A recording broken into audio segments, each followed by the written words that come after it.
Кожен дизайн-проект – це тисячі ліній та відрізків. Загалом, це не один десяток сторінок роз'яснень до вашого ремонту. І зараз я детальніше розкажу про основні з них.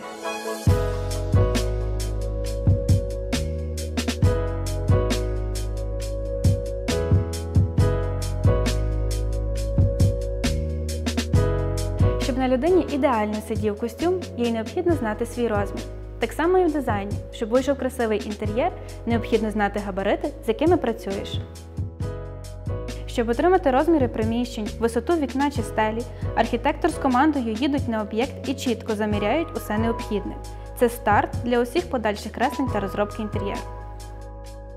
На основі цих даних ми чітко бачимо, де і що має бути розташоване, де потрібно перенести стіну, щоб помістився письмовий стіл, а де взагалі її забрати.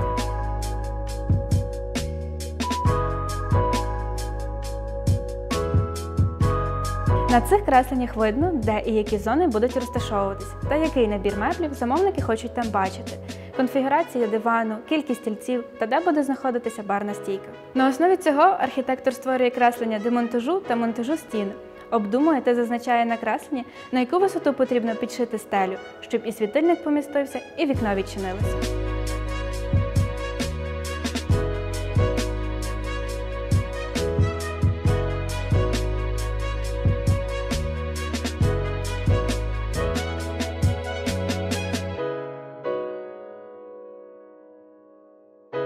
Не менш важливі є наступні креслення – опалення та вентиляція, адже варіантів безліч – радіатори, тепла підлога, теплі стіни, повітряний обігрів тощо. Але для кожного варіанту є свої обмеження. Чи достатньо місця для радіатора, чи годиться це покриття для конструкції підлоги з підігрівом. Все це розписано у цих кресленнях. Сюди ж входить інформація про вид та розташування вентиляційних систем. Для прикладу, у цій квартирі подавати свіже повітря ми будемо за допомогою рекуператорів в усіх приміщеннях, а у вітальні доповнимо кондиціонером. Опалювати квартиру ми будемо радіаторами, а у санвузлі доповнимо електричною теплою підлогою. Аби уся техніка у вас вдома працювала, потрібні креслення розташування розеток. Адже якщо наперед не продумати, що для телевізора, окрім розеток, потрібний ще телевізійний та інтернет-вихід, а для комп'ютера треба щонайменше 5 розеток, то ваші щойно пофарбовані стіни зіпсують зайві проводи, а на підлозі простягнеться переноска. На цих кресленнях архітектор вказує кожну розетку, кожен кабель та інтернет-вихід. Також зазначає, на якій висоті він має бути та для чого призначений.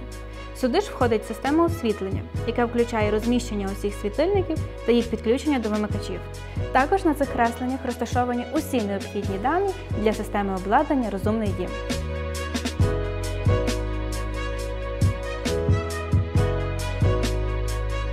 Кожна така інструкція є неповною без розгортки, адже саме на розгортці стін чітко видно, на якій висоті буде висіти лампа та чи не закриває диван розетки.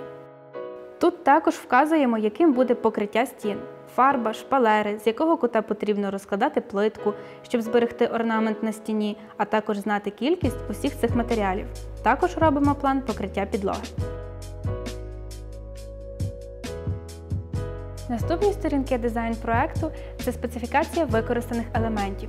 Це своєрідна бібліотека, де усе наповнення квартири має свій особистий номер та зібрано у таблиці. Тут вказаний зовнішній вигляд світильника, їхня кількість, а також посилання на сайт з детальнішою інформацією. Також тут зазначена ціна. Це дає змогу майстру чітко побачити, де і що має бути, а замовнику – скільки це все буде коштувати.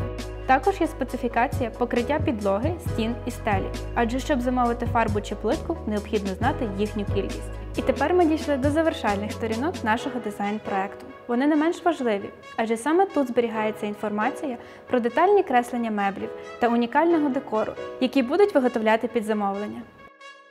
Спершу дизайнер в загальному продумує колір, розташування та розміри меблів, зважаючи на інформацію від замовників про те, що вони там зберігатимуть. Архітектор коригує усе це, визначає, як будуть відкриватись дверцята, чи потрібно якісь додаткові елементи. Після цього креслення передаються мебляру. Ось так, аби ваш інтер'єр відповідав не тільки функціональним вимогам, а й вашим вподобанням та побутовим звичкам, потрібно щонайменше 3 десятки різних креслень та малюнків, зроблених нашою командою.